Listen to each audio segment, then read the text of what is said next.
उद्देश आणि काय ध्येयधोरण असेल यापुढे? जी 131वी घटना दुरुस्ती करण्याचा जो भाजपाने डाव रचला होता तो लोकसभेत फेटाळला गेला आणि त्यांचं अपयश जनतेसमोर आलं. त्यांना या घटना दुरुस्तीतून महिलांना आरक्षण द्यायचं नव्हतं तर डिलिमिटेशनचा मुद्दा पुढे आणायचा होता.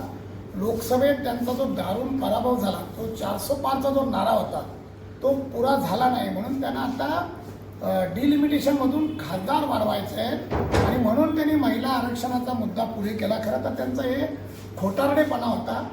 त्यांच्यात हिंमत असेल तर ते आता जे खासदार आहेत त्याच्यातून त्यांनी 33% महिलांना आरक्षण द्यावं. नंतर डिलिमिटेशनचं काय व्हायचं ते होईल. पण त्यांचा फसवा चेहरा जनतेसमोर आला तर तेच आंदोलन करतायत की महिलांना आरक्षण दिलं नाही.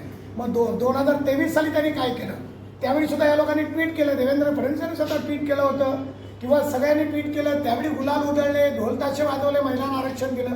मग पुढं अजून कसलं महिलांना आरक्षण द्यायचं होतं. तर त्यांचा लपंडाव खोटारडेपणा जनतेच्या समोर आलेला आहे. या माध्यमातून ते जनतेला सांगण्यासाठी आम्ही सगळ्या जिल्हावार पत्रकार परिषदा घेतला. त्यातलाच एक भाग म्हणून आम्ही आज पालघर इथे आलो.